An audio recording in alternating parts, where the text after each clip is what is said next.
All right, good morning, guys. Good morning. Can you guys hear me now? Let me get a feedback real quick. Can you hear me?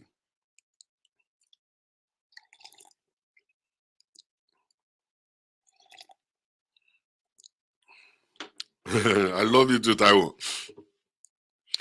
All right, good morning, everybody. Good morning, everybody. Thank you very much for coming on the show. Thank you for coming on the show. I believe you can hear me now. Can you hear me? Can you hear me? All right, you can hear me now. That's good. That's good. So welcome to another episode of my show. And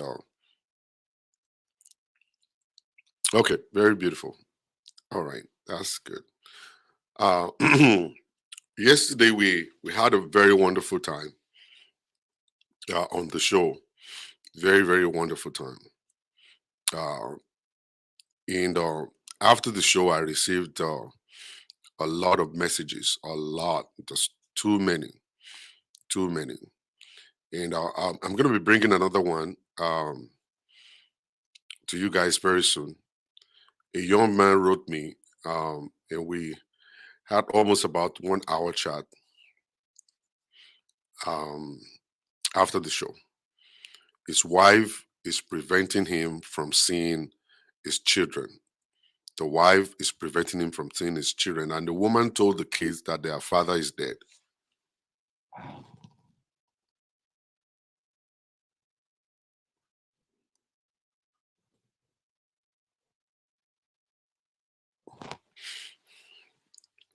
That their father is dead. So those kids, they grew up believing that the father is dead. Their father is dead. And one day, he decided to post the family picture on his page, and the daughter, who happens to be 15, came across the post, and she started asking her mother different questions as per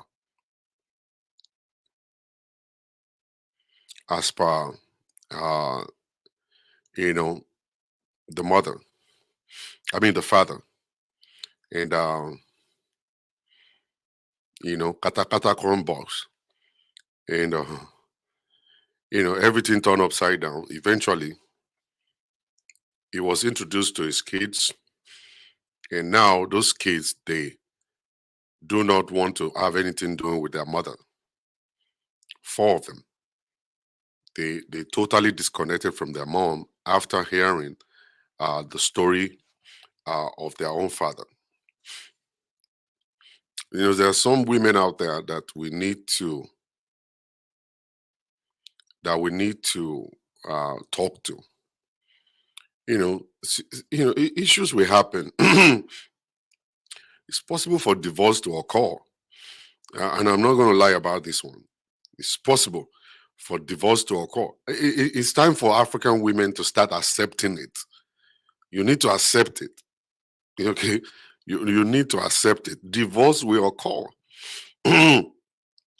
You are not married forever. Marriage is not forever. It is forever for those who pick the right person. It is forever for those who know how to manage marriage, how to work marriage. But for some people, it's not. For some people, it's not. I've seen it many times now that when somebody is saying I'm done, that I'm leaving, then the other one he just want to give the other person hell. I really don't think we should go to that route. Okay, that was the time you guys were saying I love you, and then this is the time right now that okay, the love is no longer there, and there's nothing you could do. Because I've been talking about this issue for a long time. Prevention is better than cure. Prevention is better than cure. Prevention is better than cure. Majority of you guys won't listen. You won't listen. You'll rather be praying. What God cannot do does not exist. There's so many things that God can do and He will not do. I'm about to start that campaign. There's so many things that God can do that He will not do. He won't do them. So many things within his power, but he won't do them. He won't do them. Okay, so we see, when we talk about prevention means that when you see that something is going wrong, you need to do something. That's the time for you to do something. It's not the time for you to be praying. It's not the time for you to be praying. It's the time to say something, do something, seek for help. And we need to stop all of this hiding away. We need to stop all of this hiding away, hiding. We need to stop it. It's not going to help us at all. It won't. Oh, I don't want people to know. We know. You think we don't know? We know. Oh, I don't want people to know that I have a problem in my marriage. Then who is going to solve it? Then who is going to solve the problem in marriage? So if you have waited this long, that you refuse to do something about it, and you've been hiding your story, and now it has resulted in divorce, you need to accept it. It's something you got to accept. You just accept it that, okay, now there's no more love in this relationship. This guy is willing to go, or this woman is willing to go. I'll let them go. You are not supposed to have bitterness.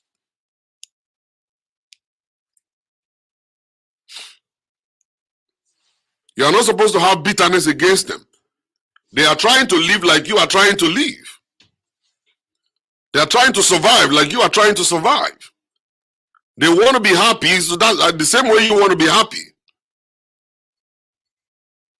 Okay? They want to be happy the same way you want to be happy. So if that person is not getting what they need inside of that relationship, if they're not happy in that relationship and they are dying, all right, the best thing for them is to actually look for what or where to go to so that they can elongate their lives. So instead of you just holding on to them and being angry, you're supposed to accept it and say, okay, I think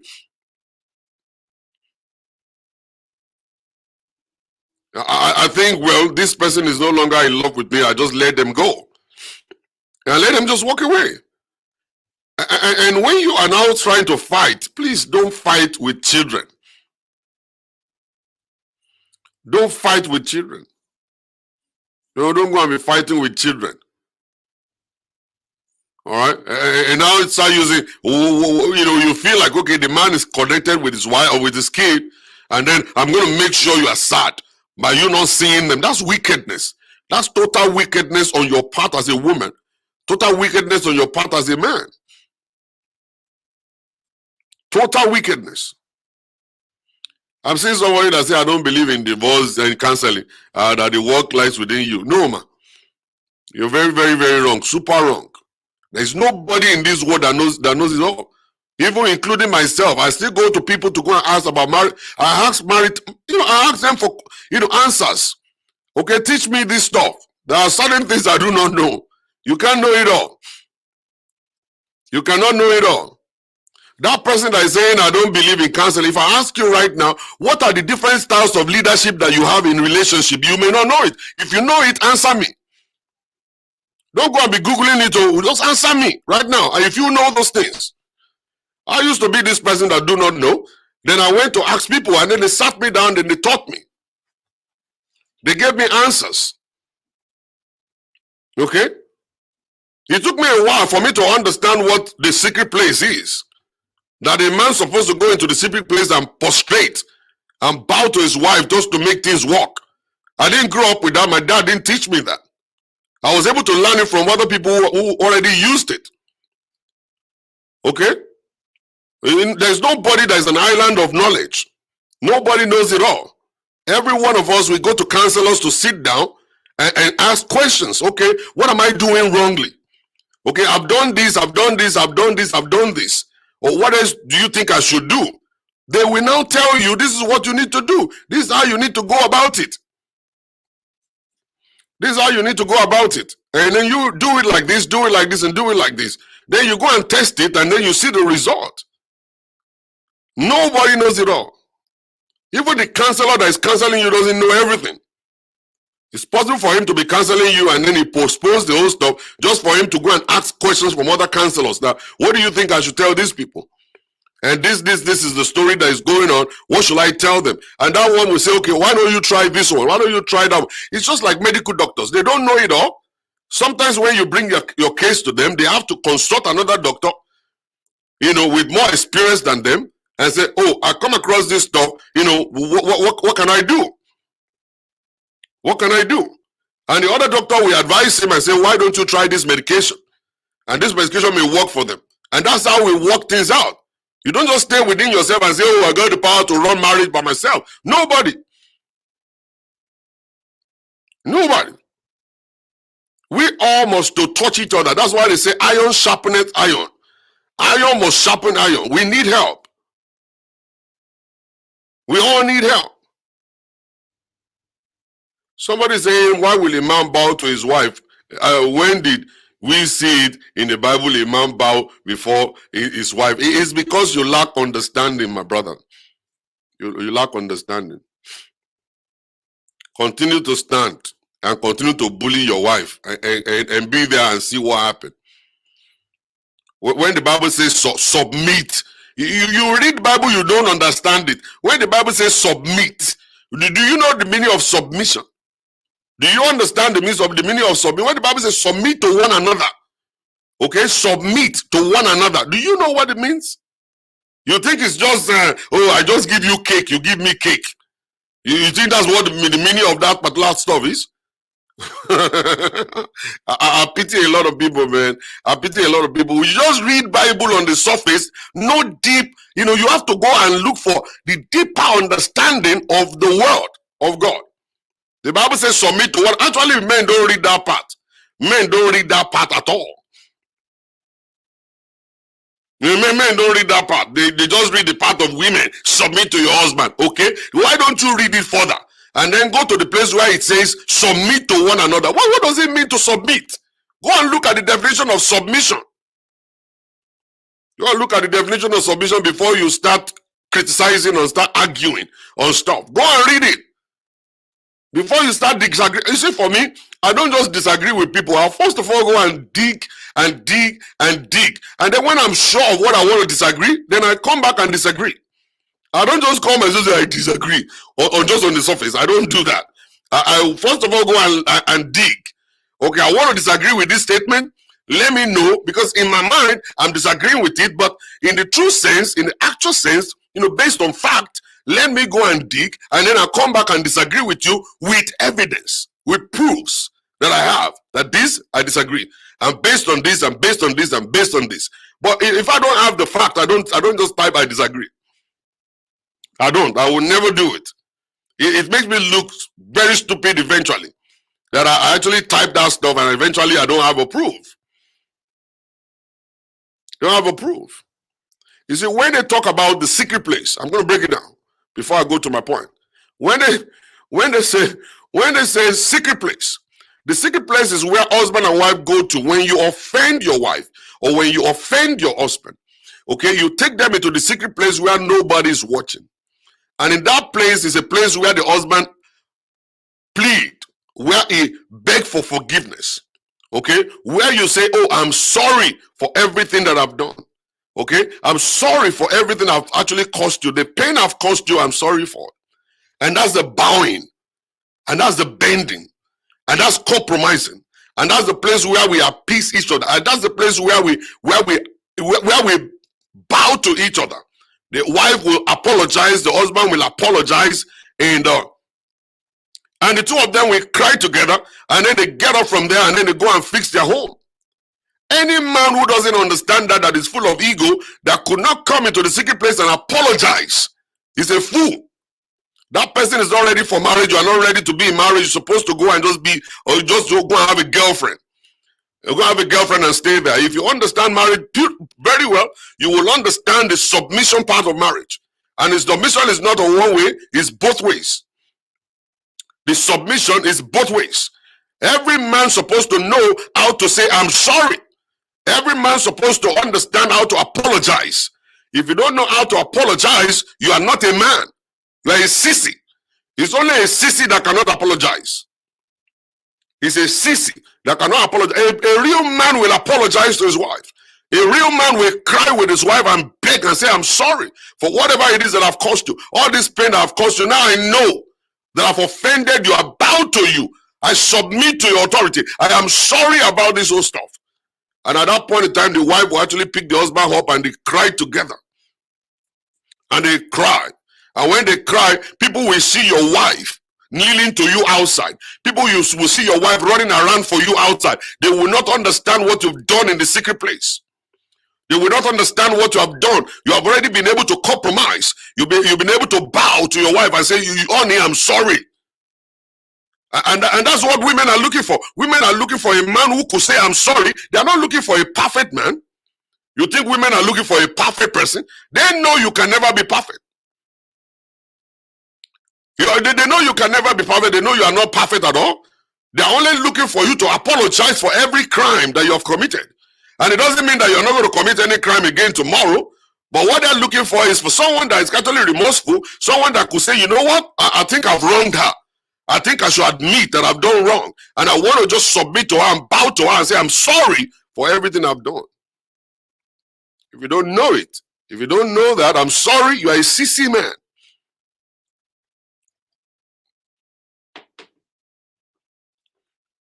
You're a sissy man. If you don't know that, if you don't understand it. The word sorry, thank you very much, Jare, my sister. The word sorry is a lot of things. I am sorry. I've offended you. I've done you wrong. Please forgive me. It will never happen again. Then you mean it. Then you mean it. Then you mean it.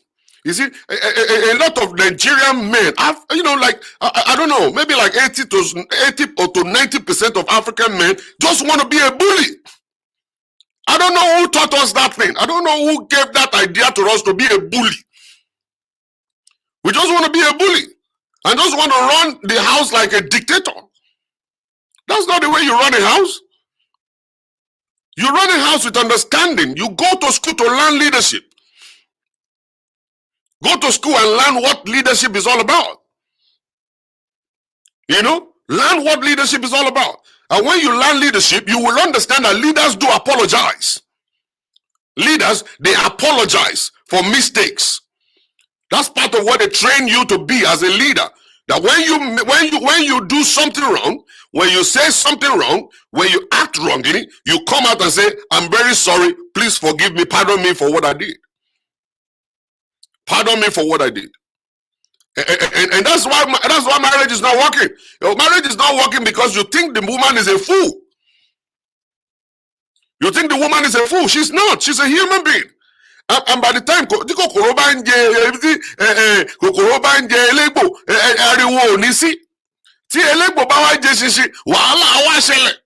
okay, by the time the men are doing their bully, nobody will know. The woman will continue to take it.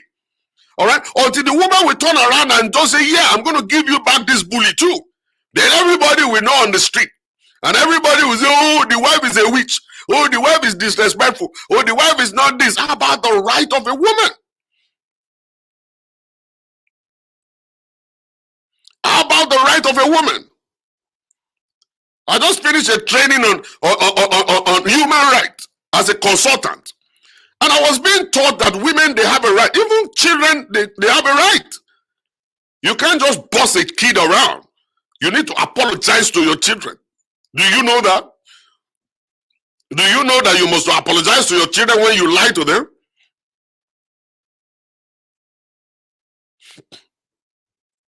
You know? Don't you know that you should apologize?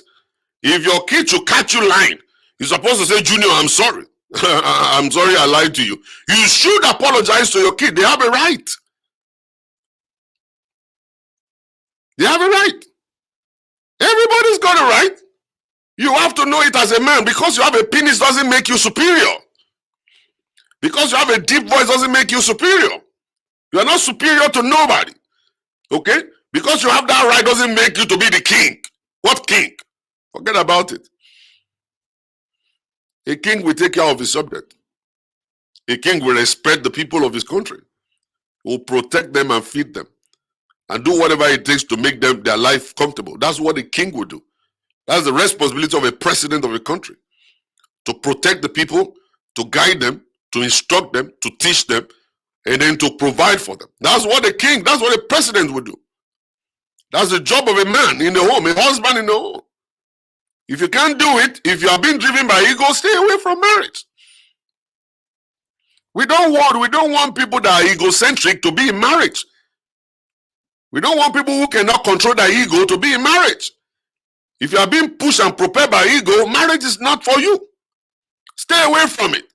Any man that is full of ego is not supposed to be married. He's supposed to still be sucking his mommy's breast. Let him stay home and be sucking his mommy's breast. Any man that is full of ego, who could not say I'm sorry, let him stay home with his mommy and continue to be mommy's boy and give your mommy problem. Let your mommy wash your clothes and wash your shoes for you and everything. All right? And just stay there and don't get married at all and forget about it. You know what I'm saying? If any man, if you cannot be faithful, don't go into marriage if you can't be faithful. If you cannot be loyal, don't go into marriage. If you cannot actually connect and focus, don't go into marriage. You leave marriage alone. Stay away and live and stay with your mom. Let your mom be there and be having a day of your life. You know, of your life, and then you'll be fine. When you come to marriage, it's a different ball game. If you don't understand it, it's a different ball game.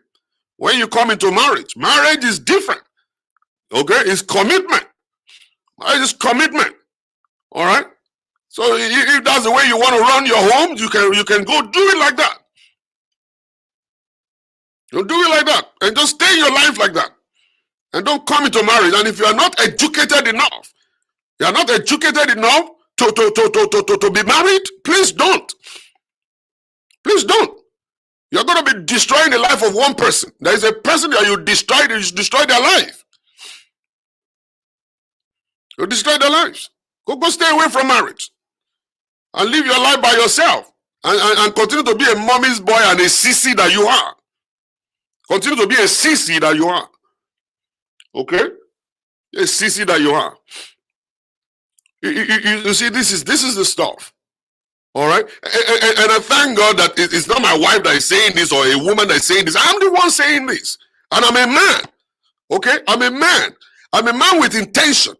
That I want my marriage to work, and I'm going to do everything necessary to make it work.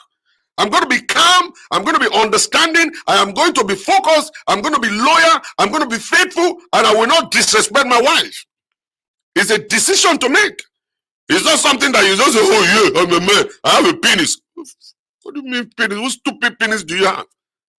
What stupid penis do you have? And then they come back and say, I'm providing. Which provision are you providing? Who are you? What provision are you providing? Which provision that women can't provide? What are you providing that the wife cannot provide? Is he not paying bills? Okay. Is it not the paying bills that you're talking about? Women will pay the bills for you. Go and sit down somewhere. With stupid, arrogant man. Is he go sit down somewhere? Because you pay bills. Which bills? I will not have sex with you. Don't have sex with her. She will use dildo. She will use vibrator. You will be okay. They will replace you. They will replace you and they will name that dildo Kule. Your eyes go clear. They will name the dildo Kule, and then whenever she go to the bathroom, she'll say, Kule, oh yeah, let's go. She will take it there. And you will understand that you are replaceable. That you are replaceable. If you don't do what you're supposed to do, forget about it. Don't come into marriage if you know you are not matured enough to come there. Don't come to the place. Leave the place alone. And stay with your mama. Let your mama be breastfeeding you. Okay? I hate men who don't understand jack. They just come to the man. Which man you be? Which man you be? They show me the kind of man where you be. Which man? Man for where? We will see husband. Husband are different from a man. Oh. Husband are well educated. They know leadership very well. Men, their husband, they're very calm. Husband, they're very, very faithful. They make mistake. They make mistake. They come back and then they apologize. Those are husbands. Those are husbands right there. My brother, Forrest. You don't need you don't need a hug from an abusive man. The hug from an abusive man will make that hand will be like sandpaper in your body. It is better for them to actually live their life without a hug and be happy than for someone to be hugging them and the hand feels like sandpaper. I'm telling you. I'm telling you, my brother. I'm telling you. You know, when a man is hugging you and the hand feels like sandpaper, it's better for you not to hug anything. You just be hugging your pillow. Or go and buy a big teddy bear and let the teddy bear be hugging you. That one is even better. Better off than some of the men that we have today. Better off than some of the men we have today. It's just a pity. You know, on my network, I have a lot of good men. Good men, that I have some stupid men too that come to watch. A lot of bad men, they come to watch. They don't know jack. They just come to argue with no knowledge at all. It's better for somebody not to be married than married to a bully, than married to somebody without sense. With no sense, thinking, I'm paying the bills, I'm paying the bill. Which bill are you paying? Which bill you they pay? Show me the bill. I don't blame those men. I blame the women who married them. I blame the women that are desperate and looking for a husband that marries such a man. Go and look for a good man. A man that is calm, understanding. A man that won't give you a problem. A man that is not looking for what is not lost. All right? Marry that person that is a focused person, someone that is actually coordinated, understanding, coordinated, with somebody who can have mercy on you, who cares about you, who love you dearly, someone who love God, someone who love God so much. That's the person you go look for. Don't look for one gafe yama yama. They will put kupa, they will put chain on their neck and wear native and be going all around chewing gum all around the place, going from one party to another party. Those kind of people can't give you that kind of life you want. And don't marry Holy Ghost fire brothers. Always say, show me by the Bible. Show me by the Bible. Those ones are stupid. Those ones very stupid person. Very stupid people. Very stupid people. Don't marry those ones though. You marry a balanced man, a man who loves God, a man who understands life, a man who knows how to enjoy life with a partner, a man who knows how to respect, a man who knows that is a leader, that his leadership is actually a servant leadership, that he could lead, okay, based on example. Don't marry somebody that says, do this, but he himself is not doing. He himself is not doing. Don't marry that kind of a person. They are stupid, very stupid people. They can't change. You don't ever expect them to change. They will never change. They will never in this world change. Now that's how they be running their mouth all around the place like a nuisance. That's how they be running their mouth. They are not correct people. A majority of those guys, they have mental issue. And you don't understand it. Go and ask your psychiatrist. They will tell you many of them are not mentally stable. That's why they couldn't understand this message. You see, this message is so direct and so easy to understand, but they couldn't understand it because they have something in their head that is not correct. There's a part of their head that is not working correctly. They're not working correctly. I'm telling you. Not working correctly. And I want you guys to note it. Watch it very well. Don't just jump on them. Please don't. Don't. They always going to the gym. They're always going to the gym. All because they want to build a body that will intimidate you. And then when they talk to you, they start using baritone. Get out of here. Which stupid baritone are you using here? Which stupid baritone are you using for you? You are a nonsense person. You are not a well-behaved person. A cheat, a liar, a wife beater. You know, all these people always say wife beater and a cheat. And they come home in the middle of the night banging on the door. What kind of respect should we give you?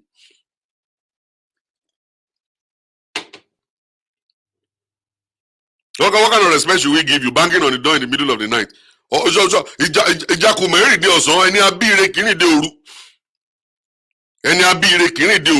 Every time is always coming by 4 o'clock in the morning, 7 o'clock in the morning. Just going outside. Wasting his life away. Wasting his life away. You know? Just wasting their life away. If all these men could just be right, won't there be peace? Oh, Muti, thank you, Baba Mijari. Oh, Mutioshi. Coming back at 4 o'clock in the morning and then stand banging on the door. What kind of respect are we going to give to you? Respect me. I'm supposed to be respected. I'm the man. You are not the man. You're a nuisance. Coming 4 o'clock in the morning, banging on the door. The neighbors are actually complaining. Why is your husband always banging on the door? Why is your husband always coming back? Say, good morning, Jerry, how you doing? Why is your husband always banging the door early in the morning? You know, creating problem in the neighborhood. The running. Kò lè gbọ́ ojú òtí. Kò lójú tó ń tì rárá. Kò lójú tó ń tì. And you feel that's a lifestyle. You feel that's the right lifestyle as a husband. You're going outside 24. He cannot be home. He can't. He's still sleeping. This is 10 o'clock right now. He's still sleeping right now. Because he got home 7 o'clock drunk, falling all around the place. You're driving on the street and just going, swinging all over the place. He's still at the house right now, sleeping. By the time he will wake up right now, he will now bully everybody in the home. Where's my food? Where's my food? Like as if to say he hired a cook to stay in the house. Like he hired a cook to stay in the house to cook for him. Then he will destroy the whole house. He cannot cut the grass. He cannot water the grass. He can't water the grass. He can't do nothing. He can't do nothing. The garage is there. When the light bulb goes off, he cannot change light bulb.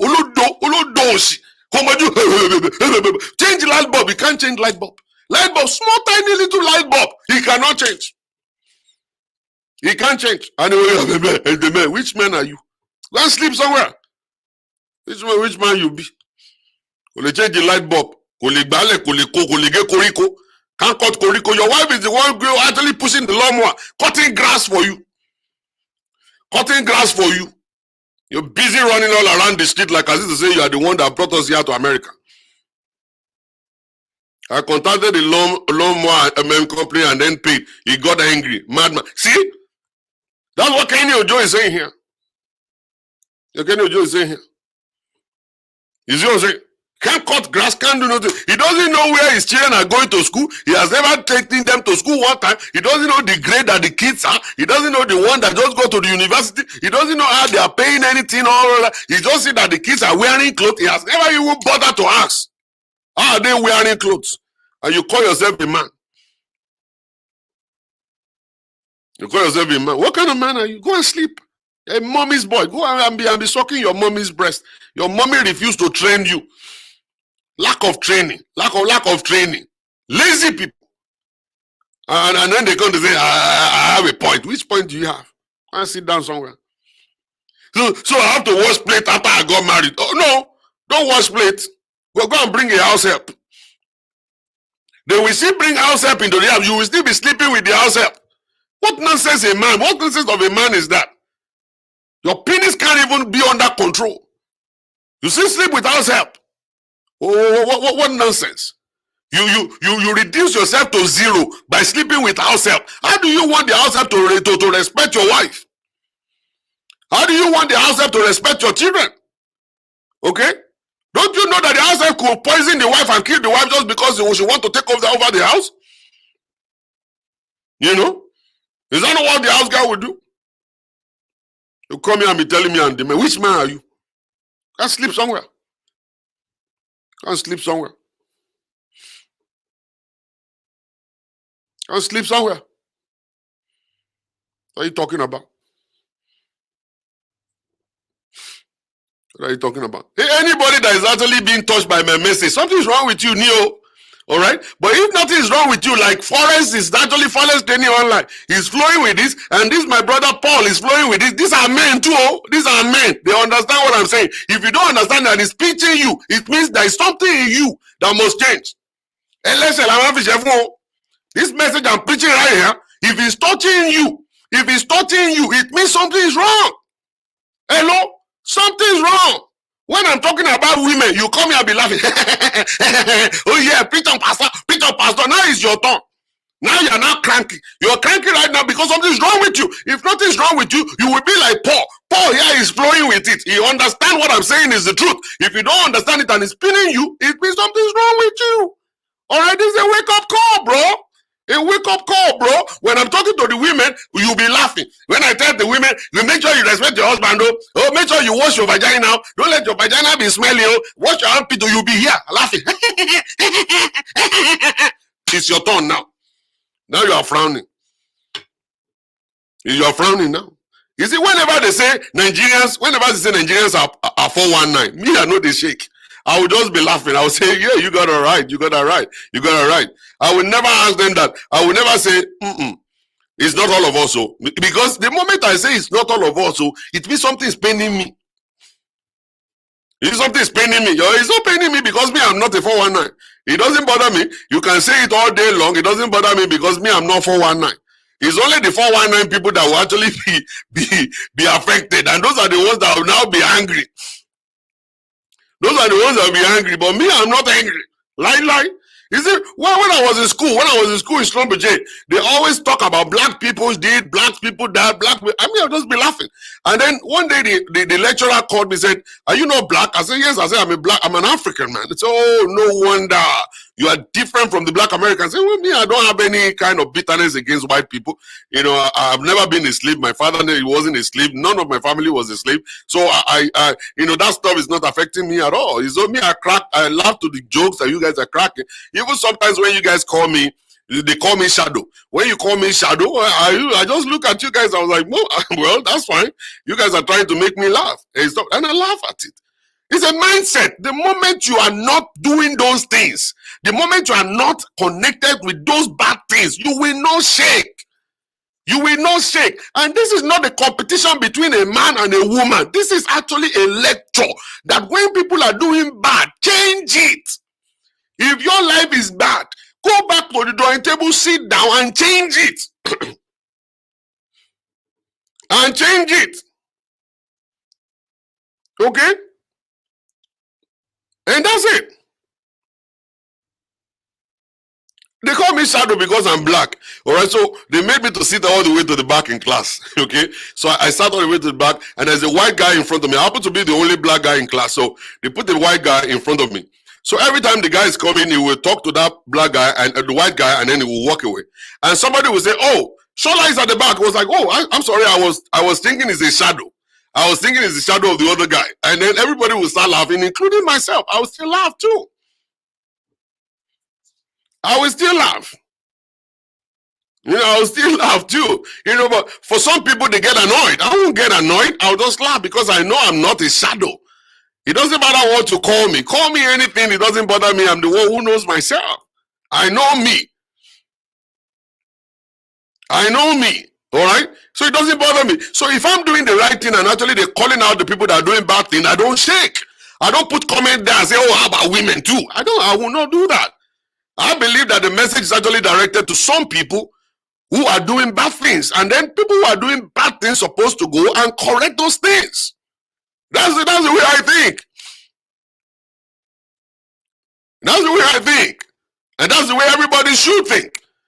It's not supposed to bother you when you are not the one doing those things. If you are one of them, it will pain you. It will pain you along. The truth is always very painful. It will pain you. You see, when somebody have low self-esteem, that's when they'll start saying, oh, how about women too? It's low self-esteem, inferiority complex. It's low self-esteem. That's low self-esteem. If you have that kind of stuff, that means you are not proud of yourself. You don't even trust yourself. You don't feel good in yourself. So when people are talking about some characters in women, in men, you will get a little bit angry. But if you don't have that kind of character, if you are not behaving like that, I don't think you should shake at all. So if they call you monkey, you will not vex. Lie, I won't. No, because I know I'm not monkey. I don't fight. I don't. I won't. If they call me monkey, if you like, I don't care. In as much that I know that I'm not.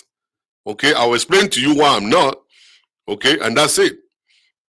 And that's it. I don't think anybody will come and call me monkey. I won't give you that opportunity to do so. I will never give you that opportunity to do so. Why will you call me a monkey? For what reason? Number one, I'm very nice. Number two, I'm very, very connected with people. I make friends easily. Okay. And at the end of the day, I respect people. I set boundaries also. I set boundaries at the same time.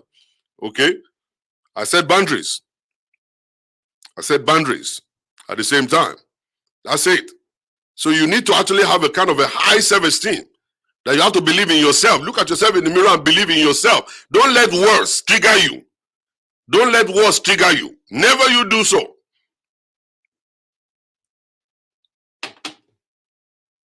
Never you do so. If you fight back, that means you're a monkey. Thank you very much, Emilade. God bless you. God bless you right there. Why should I fight back? For what reason? For what reason? I set boundaries. I make friends easily. I respect people. I give honor to people. I don't come on social media when people are doing shows and be calling them names. I don't come there and be saying all nasty stuff. I listen to what the guys say. I don't know, probably you've ever seen me. All of you guys go to different platforms and stuff. Have you ever seen me come on any platform to come and argue? I don't want you to cover me, please. I want people who go to places, and you've seen me on platform when they're doing live shows. I go to Daddy Freeze all the time. I get there, listen. If I gotta respond, I respond. Okay, and my response is not gonna be like, okay, I'm attacking him, or probably I'm telling him he's wrong. I will never do that. That's me. I have a very high self-esteem. Okay, nothing intimidates me. Nothing intimidates me. I have very high self-esteem. So when I come on your page and I listen to what you gotta say, and that stuff is not even actually connecting with me, all I gotta do is to walk away. I will never post any bad comment. Never. I will never post any bad comment on any page. I walk away. If you want me to make a phone call, then I'll make a phone call, make my point. I don't hide behind closed doors to attack people. I won't do it. I'll put my face on it. If I know that what I'm saying is right stuff, I'll put my face on it. I put my face on it. Every time. Every time. I don't hide. I will not go and create a new page. There are some men that are sissies. They'll go and create a new page just to come and attack you. I want ole or day. You know, when somebody's ole, when somebody's or day, you will be hiding.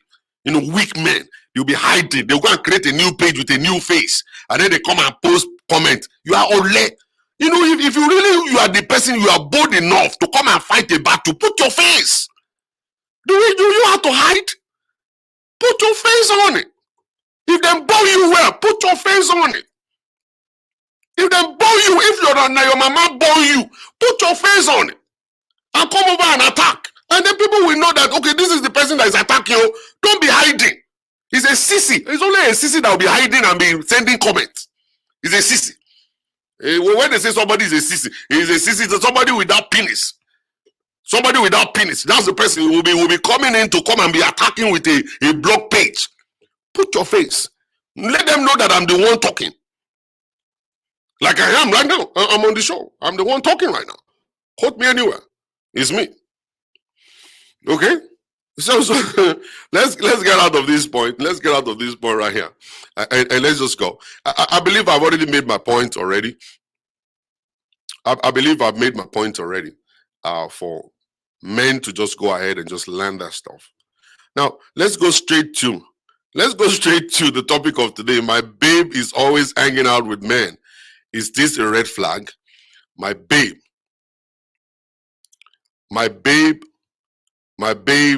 is always hanging out with men. Is this a red flag? All right, let's break it down real quick. Thank you, Paul. Thank you very much. Thank you very much. All right. Now, it goes two ways. And I don't want us to actually misunderstand it. I don't want us to miss it. Pastor, what about topic now? I'm coming to the topic. That's where I'm coming for. I'm coming for the topic now, my brother. So, my babe is always hanging out with men. Is this a red flag? Now, it goes two ways. It's two ways. We need to understand it. I'm going to use me as an example. Let me use myself as an example.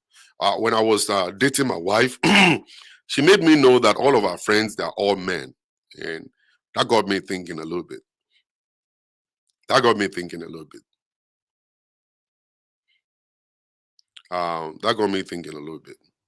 And I was like, how am I going to cope with this stuff? Because I get jealous easily. I know my nature. I know me. I get jealous easily.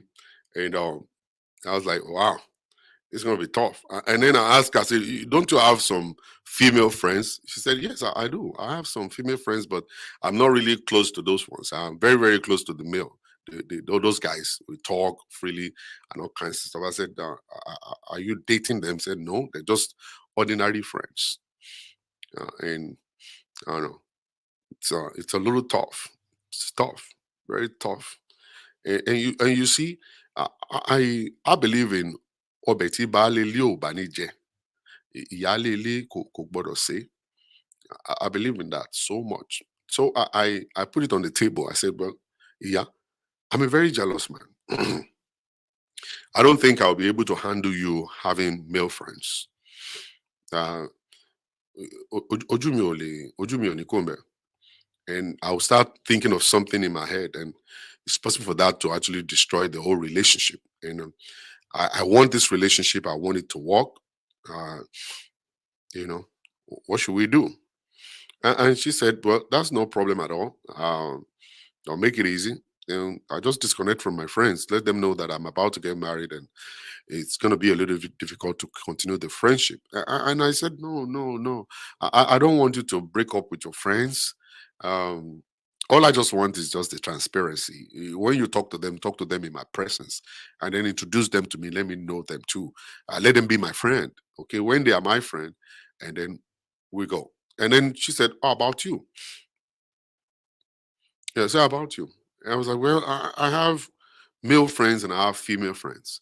And she said, well, it's possible for me not to be able to cope with your female friend unless they know me too. I was like, yeah, I'll introduce them to you. These are my friends, ordinary friends, and these are my other friends, guys and stuff. So that's what we did. That's what we did. She's still having friends. All of our friends are still male.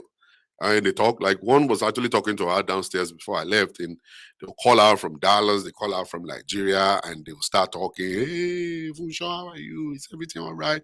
Nico, Kwenko, how's your husband? How's your children? How is this? How's your wife? How is it? This? Da, da, da, da, da, da. It was a little difficult at the beginning for me, but I listened to their, conversations many times, that they will even call and just say hi to me and all that kind of stuff. That got me comfortable a little bit. I still struggle a little bit with it, even till now. After all these years, I still struggle a little bit with it. Uh, it's difficult for your babe to have a female, a male friend. It's difficult. And then my wife doesn't hang out with them. They only talk on the phone. They don't hang out. They don't hang out. They just talk on the phone. All right. And for your babe, now not just talking to them on the phone, and your babe is now hanging out with the male friend. I see it as a red flag. It's a red flag. Because it doesn't matter how tough you are as a man. Doesn't matter how tough you are as a man, you will still think about something. You will still feel like, no, this woman, I don't believe they're just friends. I don't believe that. You start calculating in your head, you start, you know, thinking about this whole stuff. So when you talk on the phone, it's still okay. Or probably we are going for a family dinner and then your friend and the wife is coming. It's easy. We sit down at the table together. The wife is there, I'm there, you're there, and he's there. And all of us are talking and stuff. But when it comes to you alone hanging out with your male friend, it's a red flag. I'm not going to say I'm right, and that's why I'm going to put my telephone number on the screen for people to call in, because I would like you to make your own input into this stuff, so that it's not going to be like it's only me. Let me type it in.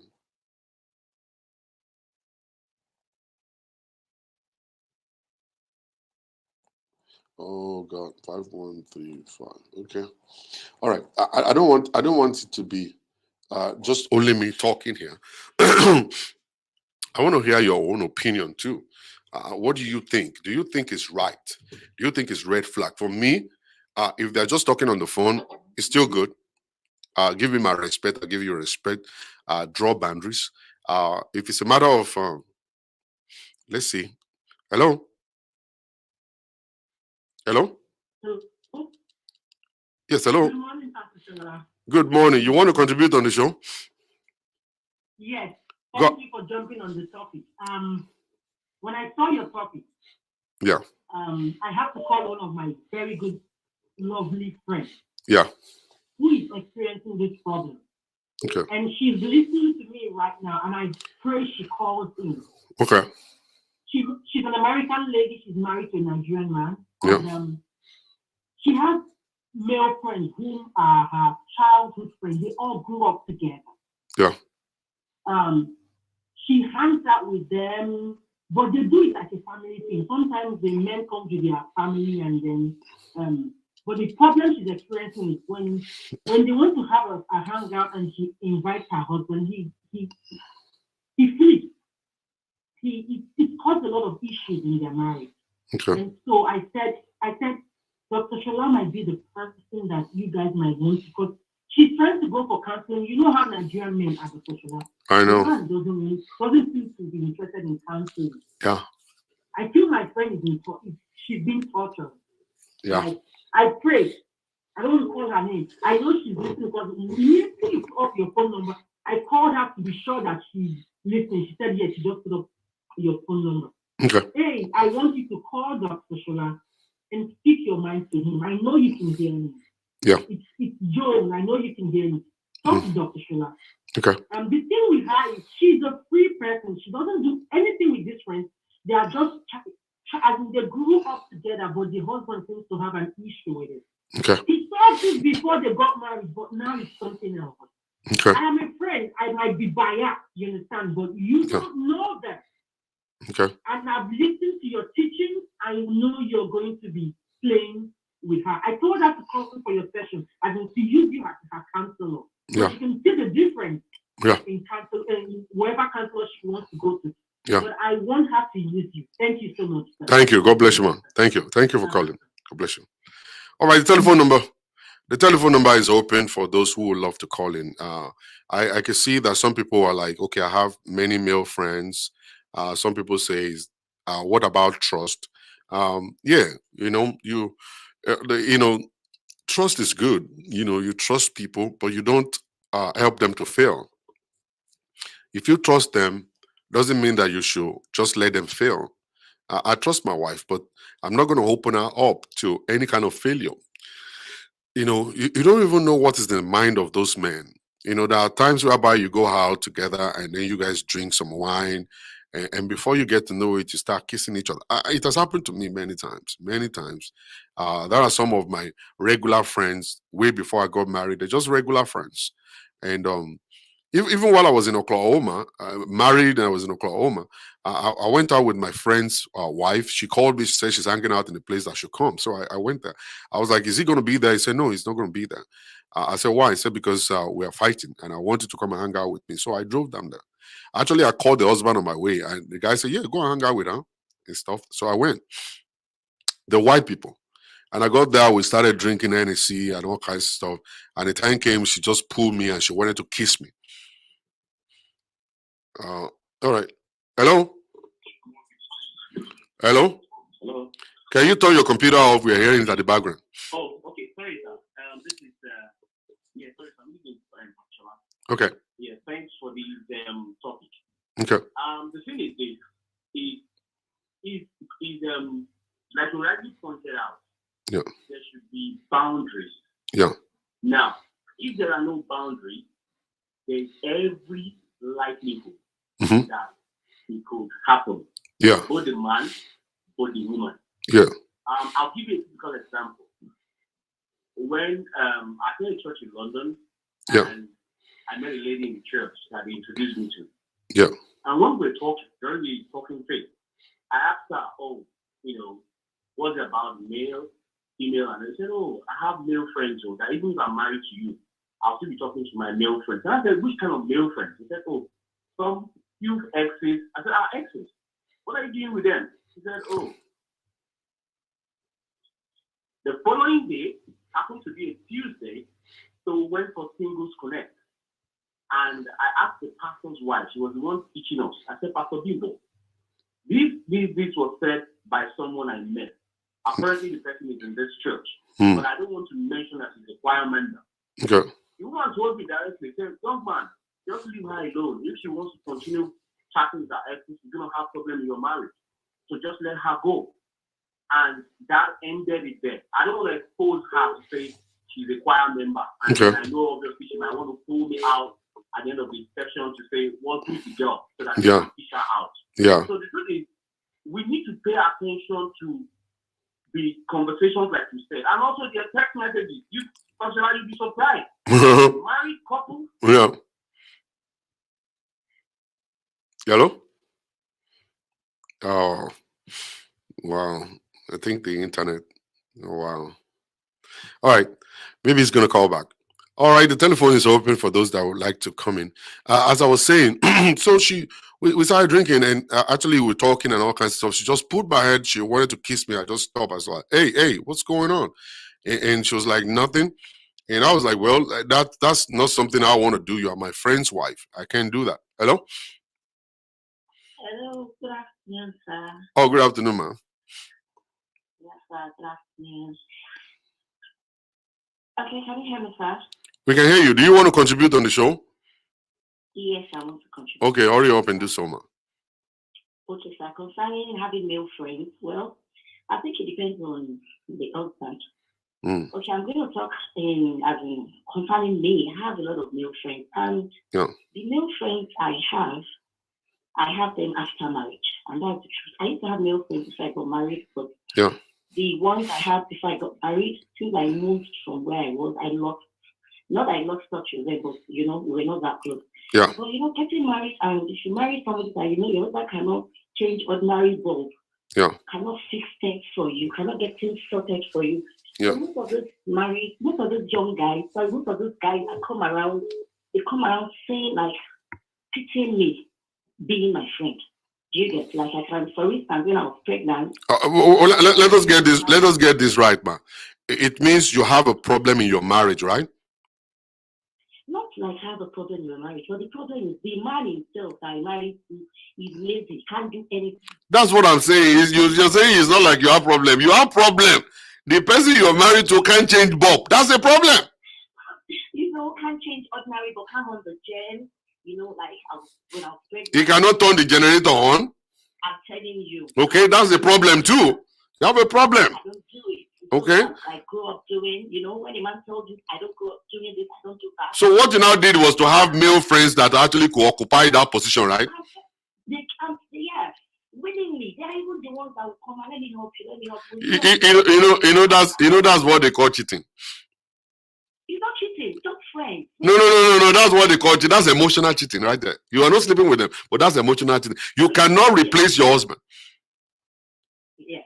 No, you cannot. You cannot replace your husband. If there's something wrong in the relationship, you're supposed to go fix it. You're supposed to take your husband to the counselor and say, I have problem. These are the problem. But if you now go and replace him with other men, husband, that even the family will tell you that, babe, get house out, because growing up. Is it those men? Is it those men that are coming to change bulb for you? Those guys. Sorry? Those guys are coming to change your bulb and turn the generator on for you. Or long bango and no go lie to you. They want to bang you. Sir, but honestly, before God and man, between me and you. They are still calculating how they will enter. 5-6 years they do. Don't worry, madam. You will come back and tell us later. They are calculating. That kind of husband that cannot do what he's supposed to do. Yes, ma'am. He's supposed to now get jealous over or something me over. Don't keep this. Yeah. That kind of. That's my own point. Yeah, that kind of situation, man. You have to first of all fix your marriage. If the marriage is not fixable, it's possible. It's better for him to go. You go, and then you live your life. But if you guys are still inside of the same house, still married, he's still the father of your kids and stuff like that, you need to give him that respect. You don't bring another man to come and occupy his position by actually turning to. This man stays in the house when these people come in to change the bulb. You say what? Can you repeat that, man? This man will be in the house when they come to change the bulb, and he even greet them. What's your house? That is disrespect, man. That's disrespect, man. Your husband just doesn't. So me, he feels comfortable. He doesn't complain. I'm just trying to say, okay, he doesn't complain. He doesn't see it as anything. But if he now sees it behind, there's some men that they can't talk. They could feel hurt, but they don't know how to say it because they feel this person at least is fixing it.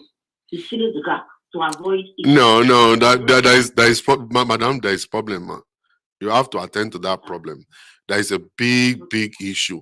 And you see one funny thing that will happen later down the road. That man will use those men against you one day. Exactly. Exactly, yes, sir. I know. That man will use those men against you one day. I know a man who tricked his wife to come to America. And then when the woman got here, he was the one who paid for the wife to go and get married to Akata. Then he now collected all the wedding pictures. And he went to Nigeria to use that picture against the wife and said the wife has gone to America to go and marry another person. And that was how he now went and married someone else. Okay, the woman is now saying, no, you are the one that said I should go and marry Akata for paper. He said no, but at that point in time, people already believed the man. So with what you're doing right now, that man is only encouraging you because he's coming with one joker that you will never be able to come out. And then you will find out that people on the street will actually say it's true. We saw those men coming to your house. We saw those men coming to your house. And that's why you don't want to risk this at all. If you want someone to turn the generator on, all right, go and get a mechanic somewhere and pay them money and say, sir, anytime I need help, please come over and turn my generator on for me, change my bulb for me and stuff. Don't let an ordinary person or regular person, random person to be coming into your house to do anything. It will shock you one day when the guy will turn around and use it against you. Yes, ma'am. So we need to go to counseling table, ma'am. To sit down, let us hear his own side of the story. Why is he doing this? Why is he doing this? All right. And then we know. And when we know it, we could be able to cancel him. If there is any situation that maybe you have offended him, let us beg him. No, after he doesn't go up doing it, he doesn't have to do it, he can't do it. You can learn. Nobody is born to be a mechanic. We all learn to be a mechanic. Yeah, he needs to learn to be there. And those guys, they have selfish interest in you. The moment your husband is not around, let me tell you what happened to my wife. When I left Nigeria, I worked there. My own friends were going to try to sleep with my wife. All in the name they want to come and help her.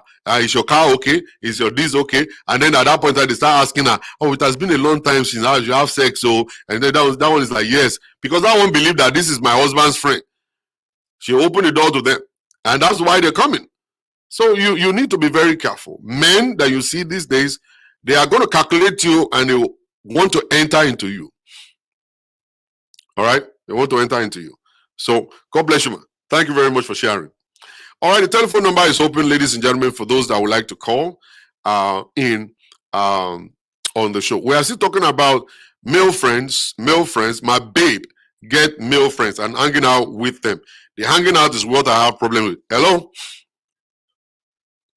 Hello, sir. good morning. How are you? I am good. And you? I'm great, my name is All right. Do you want to contribute on the show? Yes. Actually, as a man, I just want to say a lot of women, a lot of people, and especially a lot of women, do not understand that a man will hang on the side until he sees a great light. I am telling you, my brother, I'm telling you. It does not matter how many years. It doesn't. Act like, exactly. You just be there, oh, I'm your friend. The day you show a sign of weakness, He will penetrate you. Yeah. Yes. The man that is not disciplined in nature, the day a woman could be your friend for 30 years, the day she shows you a weakness, the man will take advantage of it. Straight. That's just how it is. That's the way it is. That's the way it is. So you don't buy that idea of wives having male friends. Why open the door for a situation that may or may not go, get out of hand? Yeah. That's how I see it for the most. If you can avoid something, just avoid it. Yeah. You have, it's two-sided. Some people would say, oh, they're just friends and, there's nothing wrong.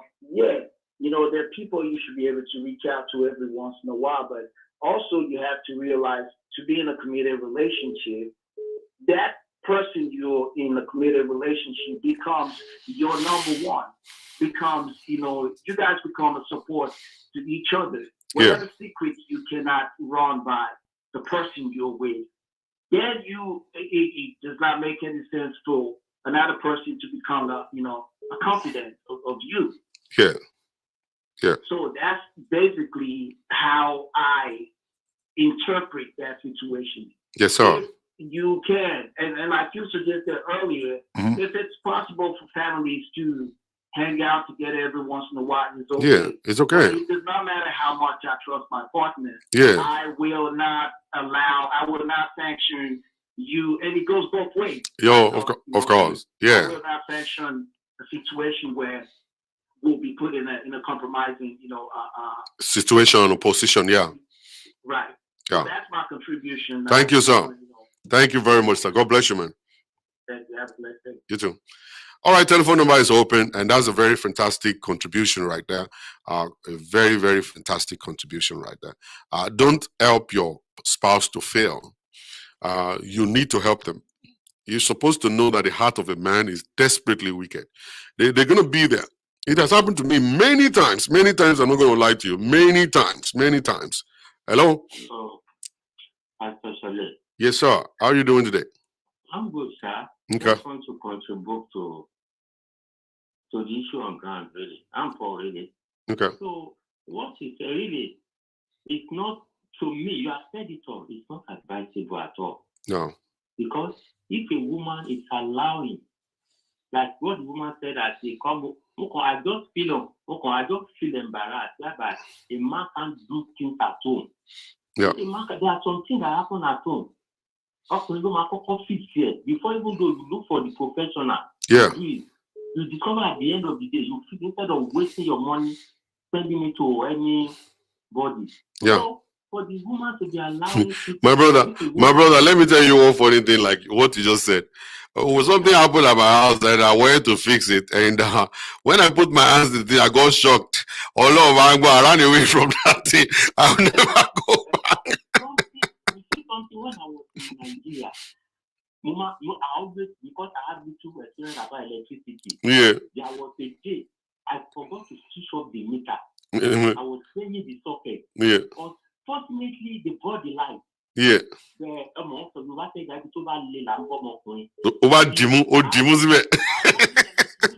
was free. My wife shouted, but before I left, I'm still doing it. Well, now you have learned your lessons, okay? So you now switch on the meter. Even though as you are here, at time my kid used to tell me that Daddy, you are clinical, you are super. Because anything happens, I will still sit before. Even though my car, I will try to fix it. Because for me, because of my lack of experience, I was a security man. Yeah. Back in Africa. So you can't allow people to be entering your house anyhow because they will be surveying. You don't know when they will come and attack you. I know. Your life will be in danger. That's one Thank you. Our parents, our father, we should try to train our male side how to do our call. Come and share. You know that they can't leave you for women alone. Mm-hmm. We men, you should be trained. If we are doing it automatically, our male key will be doing it as well. Yeah. I say they will think that it's normal thing. Everything. You have the time, I'm a play game. I tell you, you have to do this. Yeah. You leave everything for your wife when you grow. Yeah. Thank you very much. God bless you, sir. Thank you very much for calling. Yeah. Hello? Hello? Hello. Can you turn your computer off, please? Yeah? Yes, hello? Pastor. Yes, sir. Your computer is still on, oh, sir. You can't cheat. We can hear it at the bottom of at the background. Turn it off totally. I'll try to turn it off. Your computer is still on, oh, sir. You can't cheat. Hello, can you hear me now? Yeah, we can hear you. Yeah, my name is Prince Bashon from Nigeria. Okay. Yeah, I want to contribute to the live program. Okay. Go ahead. Well, I don't subscribe to having a friend. A male friend. Because, male boyfriend and male friend. Yeah. Because, one, if the wall is not open, Lisa will not have the. Ti alangba oba lanu ogiri oba lanu alangba o le wo be. Yes. Men are wired to wait for opportunity. For the first time, any woman that's going to be a friend to a woman is looking for something. There is waiting patiently for the opportunity to get in. So any little opportunity he has, he will get it. Women, they have an open heart. They make friends. They feel that, yes, that friend has the same kind of heart they have. Just being friendly. I was counseling one of my younger cousins day before yesterday, and I told her, I said, I have a friend, best friend. He has a boy, a girlfriend. The fiancé, I said, no. And the fiancé, anytime he wants to do something, and the guy's birthday, and everything, she will come and ask you for advice and everything, because the guy is spending more time with you than the girlfriend. So you should know that the guy is waiting for something. So she now started recalling events and everything. I said, yes, that's true. I said, look, you don't have a male friend without any purpose. You understand? When you are married, get off that high horse and concentrate on your marriage. Male friends are there to destroy your marriage at the end of the day. Yeah. Because men are wired that way. They're waiting for opportunity. Any little opportunity. It's not even men alone. Women are wired that way too. They can be your friend for 20 years and then they look for opportunity to penetrate you. Yeah. So we have to be careful about the kind of friends you make. When you are married, just concentrate on your husband. Let him be your friend. Let him be everything to you. Yeah. You understand? Instead of having a friend that will create problem one day. Okay. All right. That's my own contribution. God bless you, sir. Thank you very much for calling. Yeah, this is Passion from SDGS. Babania. It is well. I'm enjoying your program every time. I follow you everywhere. You follow me everywhere. Don't become a monitoring spirit, though. All right, sir. So when you are doing a great thing, you must commend it. Yeah, thank you, sir. Bye-bye. Okay. Let's change the whole gear just a little bit. I really want people who are actually in support to call. If you are not in support, just stay calm a little bit. I want the people who are in support of having male friends to call now. Hello. Hello, Pastor Shalom. Hello, ma'am. Hello, sir. Good morning. Good morning from here. Good morning. Good afternoon. Good afternoon. My name is Dilala, and I just want to make my little contribution. Fire on. Very shortly. I understand women need to keep boundaries in keeping male friends, especially if you're married and if you know what you're doing. Yeah. But we cannot totally rule out the fact that a woman cannot have anything to do with men. Break it down to us. Yeah. People have bad intention, whether man, whether woman. You can keep female friends and they have intention of destroying your marriage. Of course. You can also keep male friends and they have intention of destroying your marriage. Of course. But we cannot rule out the fact that a woman cannot totally have anything to do with any man, all in the name of she's married. We didn't say that. We didn't say that either. We didn't say that. Okay. Yeah, I personally, when I moved to the USA and I tried to transition into IT, I'm married, but the people that could guide me in that path when I was having troubles and all of that, they were all male. Yeah. And I had to count on them to help me, to guide me through, even to when I started working and Were you hanging out with them at night? No, that's most Okay. That's a friendship based on education. It's not what we're saying, Uma. It's not what we're saying. What we're saying is that my baby is always hanging out with men. Hanging out as in like they go out to the club, they go out drinking, they go out partying and all that stuff. What you're saying is just somebody helping you. Everybody, we all know that is actually compulsory. You can't be an island to yourself, but you're going to parties, hanging out with them, drinking and all kinds of stuff like that. That's what you have a reason why you're doing that. You have a reason why you have them as friends. It's for you to learn and get the right education just to further yourself where you are. Okay? Absolutely. However, even if they take it beyond that, if you are reasonable enough as a grown woman or as a grown man, you understand that there are boundaries. Yeah. Yes, even when I was working on a corporate in America, in Nigeria, I was Yeah. into marketing. Yeah. Were there times where, I had to meet with some clients outside? It took me a while to adjust because I was always, forming this. I'm a prim and proper woman. I'm not supposed to, go and meet anybody outside work or outside office hours. Yeah. But I had to now involve my boss. I had to involve other colleagues, and they told me, "You're in marketing. Everything doesn't just walk around the telephone and go for presentation. Yeah. There are times where you now have to go outside and meet with these people in a social environment. Yeah. However, there are still limits, and because a man would always treat you the way you also put yourself out there. Yeah. The way you present yourself too. A man can throw anything at you. It has always been and it will always be. It's the way a woman comports herself. And do I carry my husband along? Yes, sometimes he gets edgy, but I make sure I carry my along in every of my Sometimes he gets angry. Yeah. Of course, he will. Yeah. And that's the part we're talking about. And that's the part we're talking about here on the show, madam. You see, that part, that tiny little part, actually will accumulate. It's going to accumulate to a point whereby that anger is not just going to be one time. And you may not be able to know why he's getting angry. Eventually, we'll keep quiet, will not say nothing. I know a lot of men that told their wives, I don't want you to work on that job no more. Just doesn't matter. The women, the wife didn't commit no crime.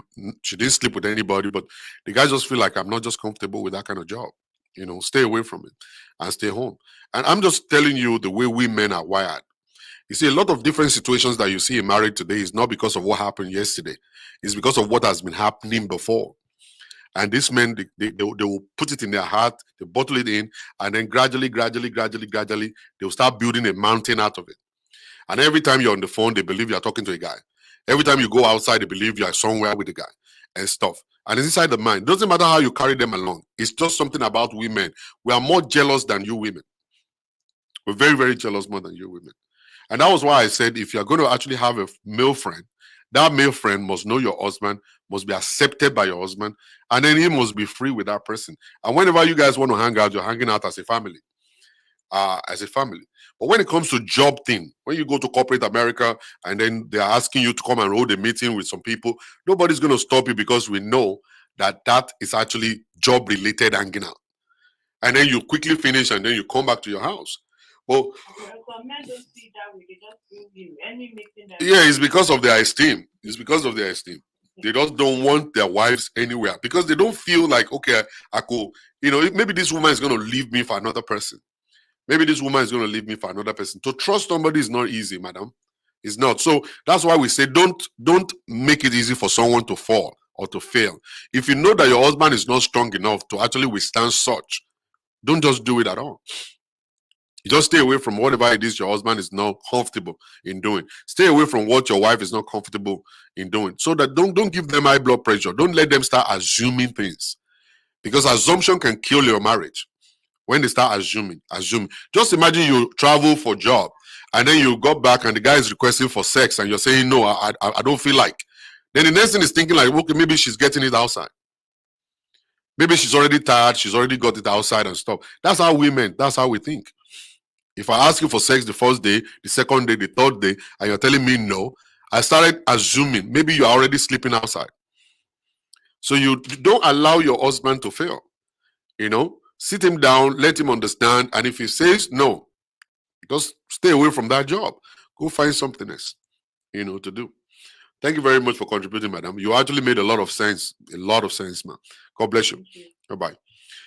Somebody just sent me a question right now that, how about if your husband is not that kind of outgoing person and you are outgoing and you feel like you are starving in the house and you're bored? Let me pick this call. Hello? Hello? Hello, ma. Good afternoon, Pastor Shola. Good afternoon, ma. This is the first time I'm calling on your show because your topic for today is quite interesting to me and I want to contribute to it. Go ahead. Okay, so I was in an abusive relationship and without getting married and then I have 3 children. Yeah. At the end of the day, I sat down one day and said to myself, I can't be paying for all the bills, the electricity and all that stuff Yeah. at the end of the day, and I'm still with this person. I have to move on. Yeah. So the tough decision based on the fact that I had 3 children and no marriage and nothing, Yeah. because he wasn't interested in doing all of that. Okay. So I had to sit up one day and decide, okay, it's time for me to leave. I eventually left and started a new life and worked even much harder, Yeah. bought a property and did other things. And life was going on very beautiful.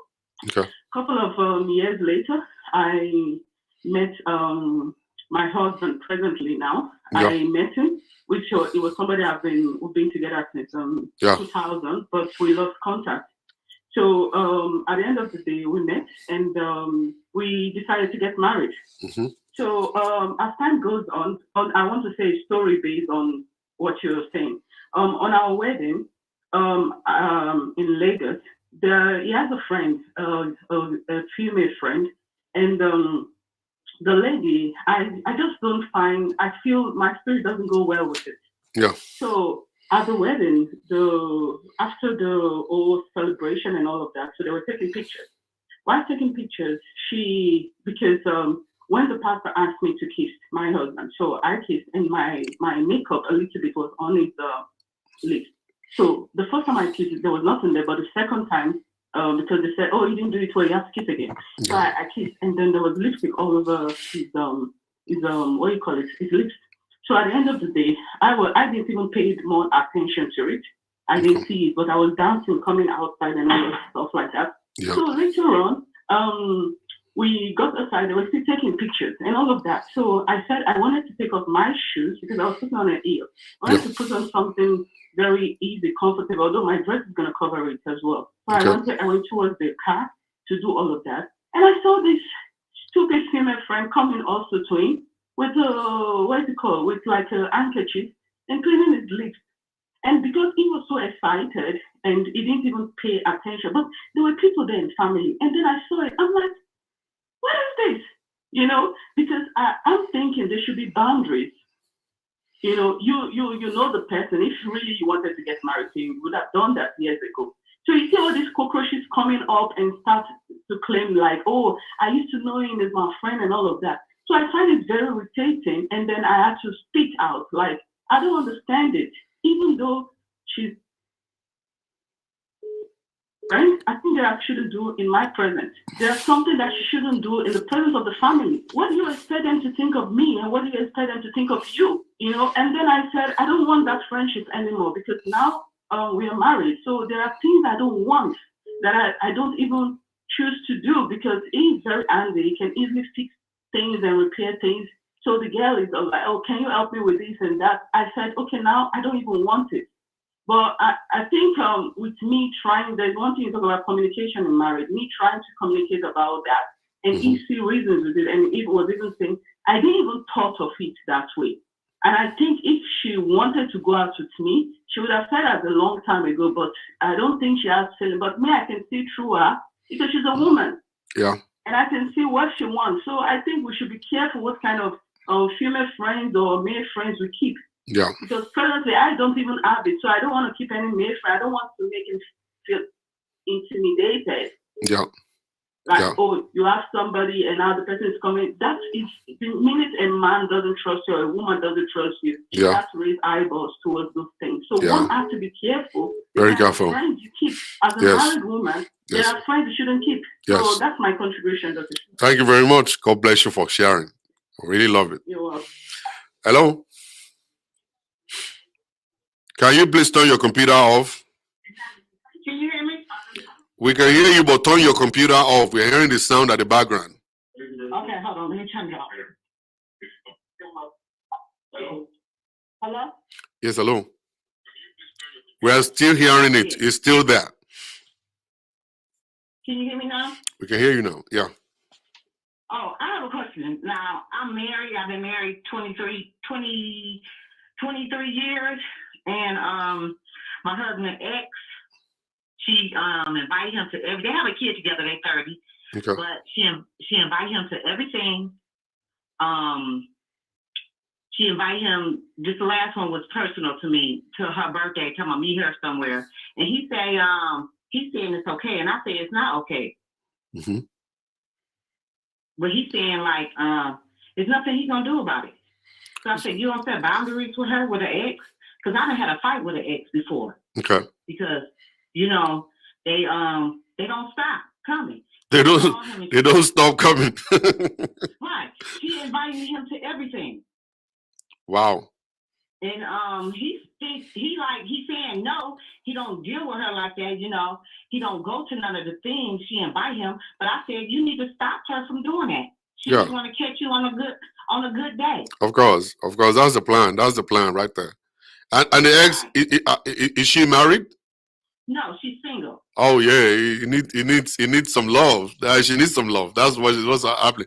You see, the moment you'll be sleeping with a woman, it's possible for you to sleep with her again. So if the ex is not going away, it means that ex is just actually hanging out right now just to be able to get his attention again. And if he's allowing that to happen, then he himself is not a serious person. Okay? Is he allowing that to happen? Say that again. If he's allowing it to happen, like the woman is inviting him and is going, that's the wrong stuff to do. He's not supposed to go back to the ex. Once you're gone, you stay gone. If you have kids together, the discussion is supposed to be just only based on the kids. And he's not supposed to invite you to a place without your wife. If he's going to a place, then he should take you along. If you say you are not going, then he should tell the girl he's not coming too. Okay, he don't go, but for the last three to 4 years, she invited him to everything. She have parties at her house like every 3 months. She invited him. She sent him invitations. She sent him group texts. She sent him texts. She even called like the party today. Boom, boom, boom. Yeah. They talk about, you know, he have all this talk with her. Okay. Yeah. He tell me he not stopping that. Yeah. I don't like that. He needs to stop her. He needs to do that. He said he's not. Oh yeah, you need to go for counseling. Let a different person tell him. He might not want to listen to you, but he will listen to the counselor. Okay. Because he say I'm crazy. No, you're not crazy. You're actually asking for the right things. That's what they call disrespect. He's disrespecting you by actually picking up the phone call of another woman in your home. That's a disrespect. Yeah, that's a disrespect to your part. He thinks it's okay because they got a child together. It's not okay. If she's gonna call your house, he's only calling for the kid, nothing more. You can't invite me to a party. I'm not coming. All right. If you want to talk about my child, talk about my child. I will do whatever you're asking me, but you cannot invite me to a party. I'm married now. I'm a responsible man. All right. You can't just be calling me anyhow and stuff. Okay. So he should make up his mind. Does he really want the marriage or not? Right. He said he do, but he said he not. He said she can call him every day if she wanted to. No, she cannot. She cannot call him every day. She can only call him whenever there's a situation with the kid. That's all. Right. Yeah, and I don't think there's going to be a situation with the kid if he's paying child support, sending the money to her and stuff. And that's it. If he wants to talk about something else, then he should call and talk about the kid, and that's it. Right. Yeah, you have to put your feet on the ground. You have to put your feet on the ground and let him know that this is actually, you too, you can call your ex-boyfriend too. See how he's going to feel. Let your ex-boyfriend be calling you in the house and inviting you to parties. Right, he wouldn't like that. He wouldn't like that, okay? Right. So yeah, I don't know what I'm gonna do about this situation because he said he's not gonna call. He's not gonna stop her from calling. Okay. He said because he's still like, I don't go up there.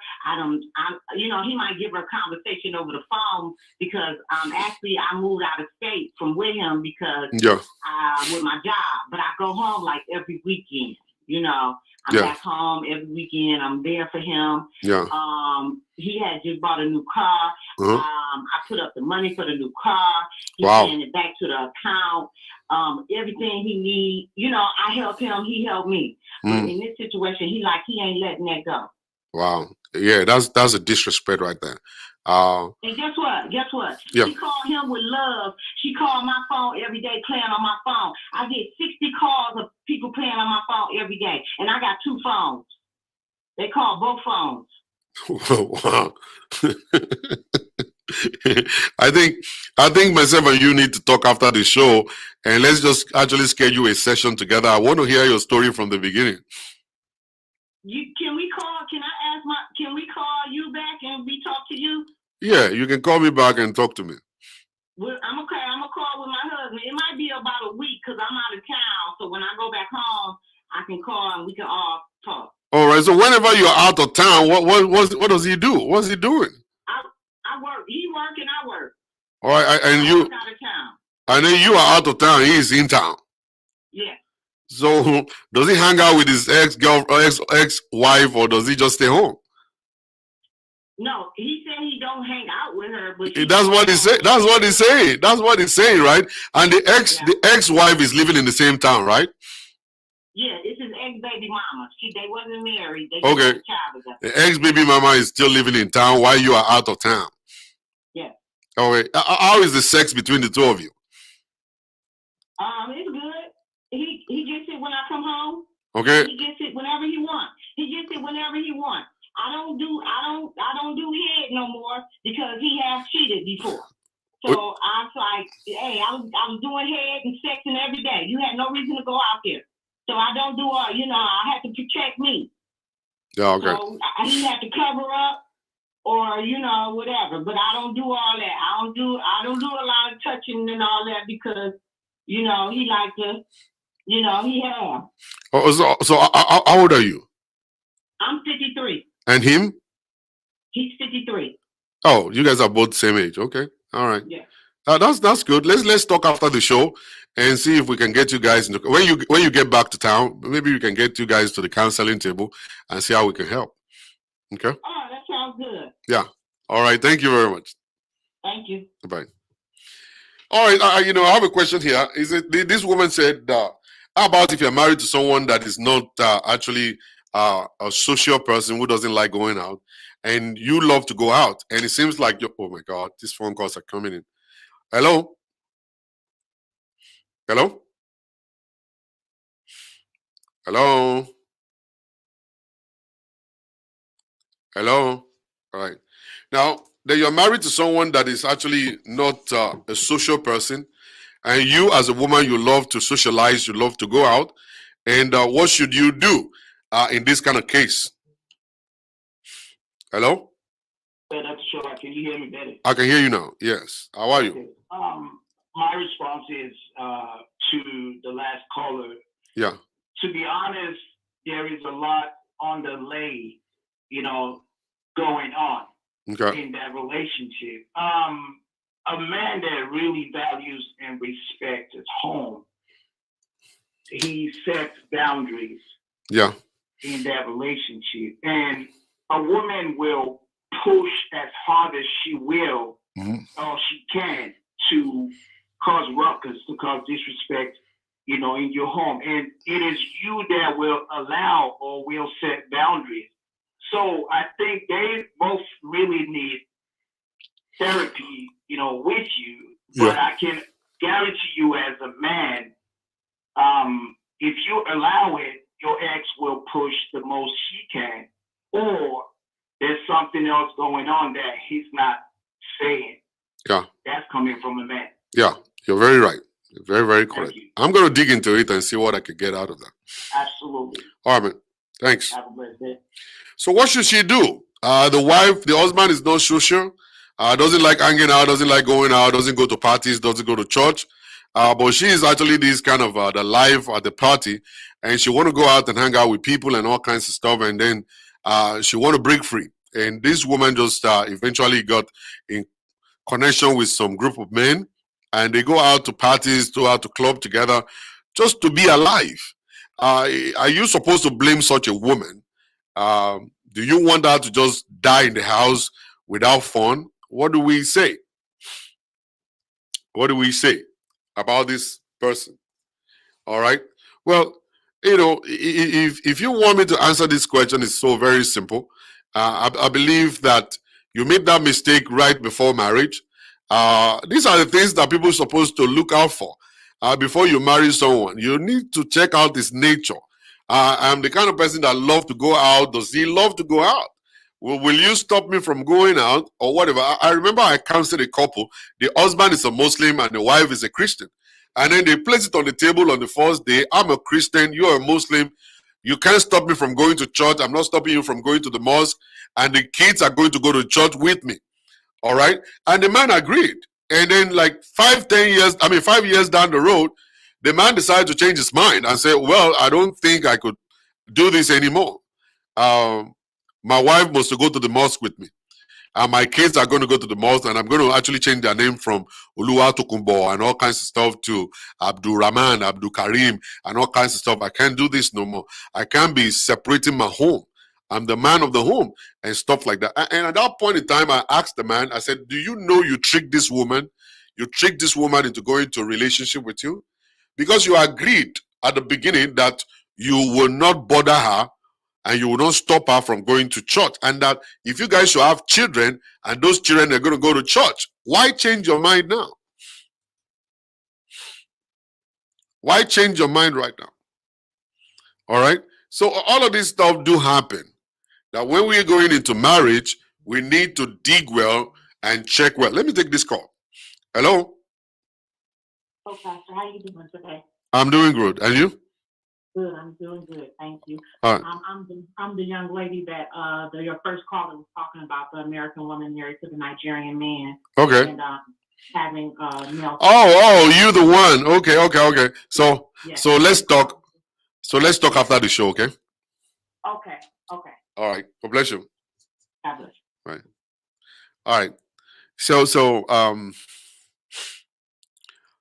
I believe before marriage we're supposed to lay the foundation. It's not just about just going in, and that's what I want to start preaching about right now. Prevention is better than cure. Prevention is better than cure. It's gonna be my topic now that I'm gonna be talking about. I'm actually putting all the points together right now. Still studying about some few things. All right. A lot of us want to go for the cure, but we should do prevention. Prevention is actually better when it comes to marriage. Don't marry someone that is not your spec. Don't marry that person, all right? Because if we say, I'm going to marry him, then we start fixing issues. It's possible for issues not to get fixed easily. And you cannot change people, all right? You cannot change people. Always understand and remember this. You cannot change people. Always make sure that prevention is what you go for, not the cure. Not the cure. Okay? You will see a lot of relationships today. You will see, they will tell you, and I saw the red flag. And I saw the red flag. And I saw the red flag. Okay, when the red flag was flashing, what did you do? You went ahead and married him. You went ahead and married her. You went ahead and married. Francis, thank you very much. You went ahead and married that person. You need to double check. Check, and double check. Don't just marry anyone. All right, let's pick this call. Hello? Good day, sir. Hello, good day.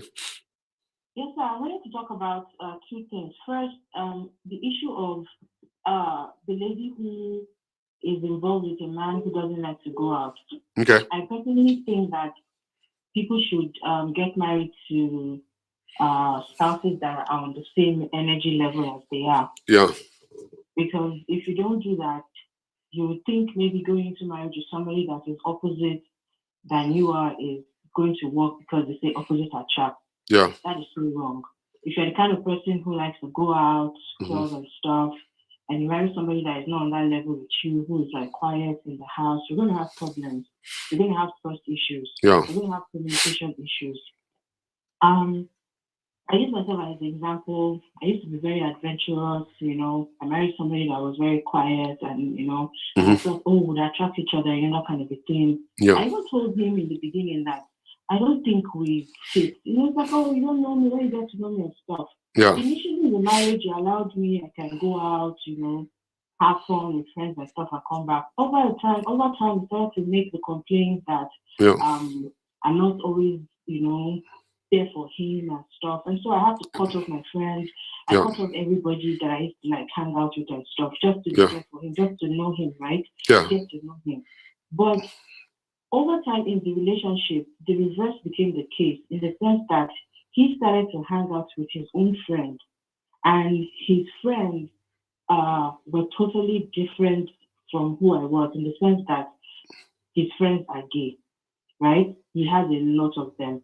And most times he would come home, he would, tell me, his friends are this, he would show me their pictures, and they're looking somehow. And I'm like, is this person like this? Oh, yeah.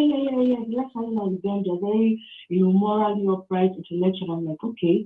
I had a problem with that because, our background as Nigerians, our religion, we don't really, go with that. I'm not saying you can't be friends with them, but the problem is you're hanging out with them. You sleep in their house as a married man. You go to them, you sleep in their house. You come back the next day. Yeah. You go to he goes to nude beach with them. I mean, it was so odd for me. And even when I started to complain about it, I'm like, no, you can't do this. It's weird. It was weird for me, especially when he goes there, sleeps overnight, and comes back home and wants to have sex with me. It's like, so of course, there was marriage down the line. There was problem in the marriage down the line because of that kind of stuff. I began to distrust him. I began to have issues with him. And down the line of the marriage, he wasn't coming home. 1 year. He didn't come home. That kind of thing. So 1 year. Yes, he didn't come home. That kind of thing. Excuses that he's busy, blah blah blah and stuff. And so we're separated now, but my point is the mistakes have been made, and I thank God that you are deciding to talk about the prevention, because if I wasn't in that sphere of it's getting late, I need to get married, and I need to make things, nice things, I would have taken my time.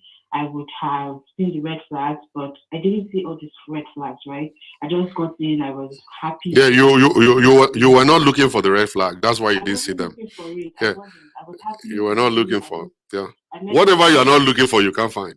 I didn't see those things. I was happy somebody I met in church was interested in me and all that. I believed that we had been in church so long, we knew the Bible, we could work stuff out. It was when I got into the marriage, I was like, oh my God, we should have had conversations about our kind of friends. Your husband is related to Bobrisky.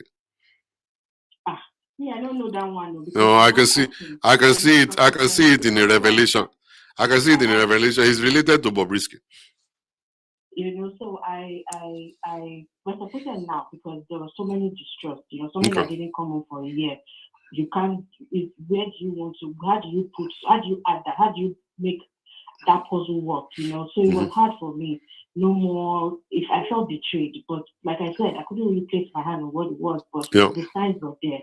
So I'm happy that you're going to talk about prevention so that other people can be helped and don't make the mistake of falling into this kind of temptation. Yeah. Thank you, sir. God bless you, my dear. God bless you. Bye. All right. That guy is the junior brother or junior sister of Bobrisky. All right. Another question is here that I don't think we should answer this one. The person say, is it right for you to marry someone you cheated with while you are still married? When you cheated with somebody while you are married, now you're divorced, should you marry that person? Let's pick this call. Hello?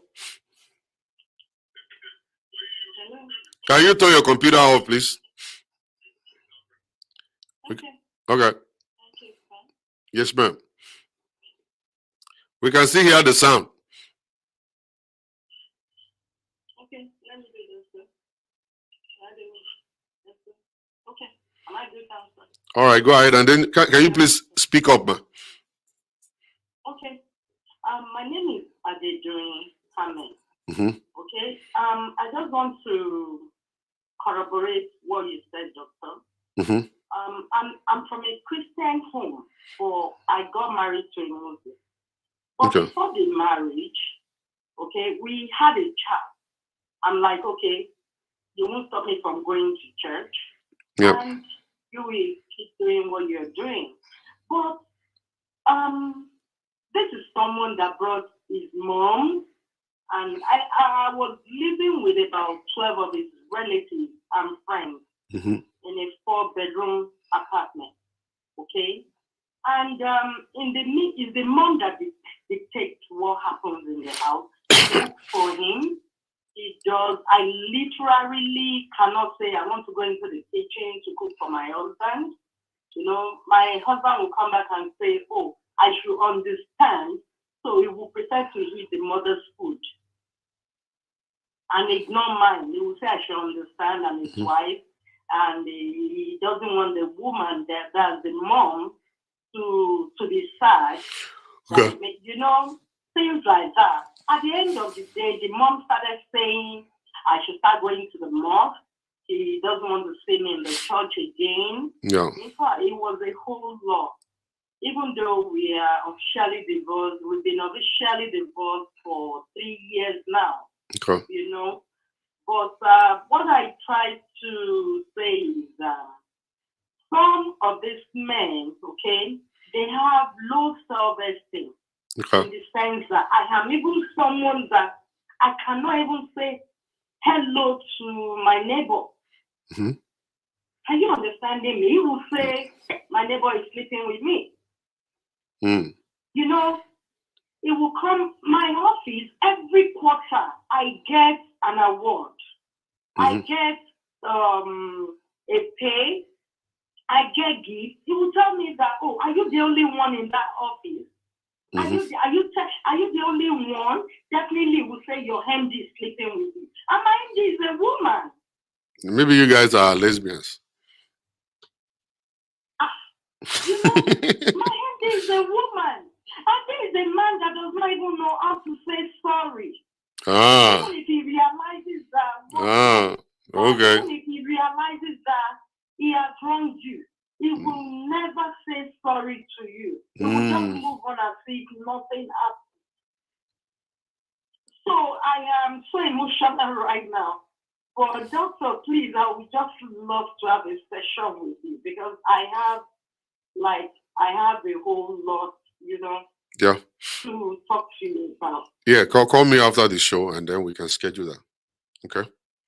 All right. God bless you, madam. Bye-bye. Thank you. All right. Is it right for someone to marry someone you cheated with during the time you're still married and now you're divorced and the man you cheated with or the woman is now asking for your hand in marriage? Is it right? Is this something we should do? And stuff. Somebody says something that same person will cheat on you again, that you cannot trust that person. All right. Is it not possible that person you cheated with is the right person for her? I don't know. Let's not talk about this one today. I'll bring this topic back later. I'll bring it back later. Then we'll come and talk about this and stuff. Okay, well, the computer don't die. That's good. So computer is saying no more phone calls. Right. No more phone calls. Computer, cool. All right. So stolen water is sweet. I know, right? All right. So I'm going to bring this topic back later, but not today. We're going to deal with it later by the grace of God. And then we're going to talk about the woman with the energy to go out and the husband is not. And she is actually in the house and she is dying. So she had to choose to find some people to connect with outside who are male people, and then they go out together to club to hang out just for her to leave and stuff. Both they even cheat on each other with their exes. I don't know, but we're gonna come back and talk about this stuff later if it's right. If it's right. But we have to be able to be open and we have to think outside of the box for that one. We can't just say they're actually totally wrong. It's possible for you to be married to the wrong person and now you found the right person.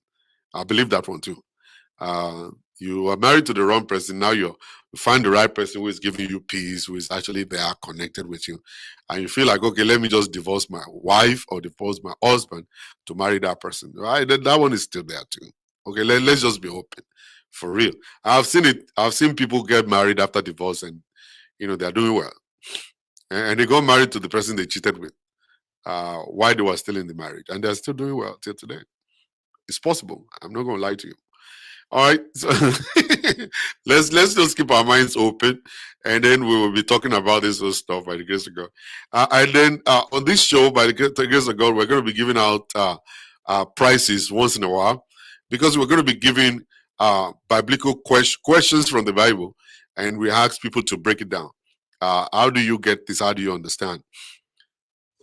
I said no more phone calls. Can we guys just listen? Computer is dead. We will not listen. These people will not listen. I said computer is dead. We cannot do phone calls again. See, they're not going to listen.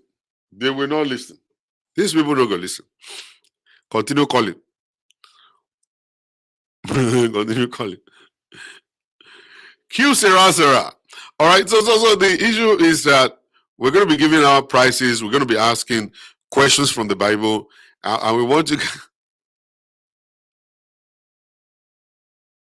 You say we go fail. You cannot fail. You can't fail. I'm going to give you questions from the Bible, and then you guys will start answering, and then you get something for it. If you get it, then you get something. You get something from it. Okay? All right. So thank you very much, ladies and gentlemen, for watching my show today. It's been over 1.5 hours, almost 2 hours right now. I've been on this show. And thank you very much, everybody. For those ones who gave me badges, I really appreciate you guys. Thank you very much for the badges that you've given. I really appreciate it. So I'll see you guys later. And if you're on Instagram, I want to let you know that go ahead and subscribe to my channel so that you can actually rewatch all my old shows. All my old shows are just actually visible to those ones who subscribe. And it's just only $4.99. Yeah, I'm not charging any money on this show. But if you want to support me, just support this ministry to keep it going. Dr. Yemi Akins, how you doing? If you want to support me, just only $4.99 in a month. That's just $5. All right, you can go back and watch all my shows, the old ones that you've not seen before. Just go out in there and just subscribe for $4.99 a month. Just a month, just $5 a month. Go and subscribe. Okay, so if you're on Facebook, you're on YouTube, you can actually follow me on Instagram also, and then enjoy the rest of the show. And then more videos are coming in for subscribers alone, and then you'll be able to enjoy right there. Okay, thank you very much, everybody. God bless you, and see you guys later. Bye. Instagram, let's Instagram go first. Instagram can go first. Bye, Instagram. And YouTube and Facebook, thank you very much. We'll see you later. By God's grace.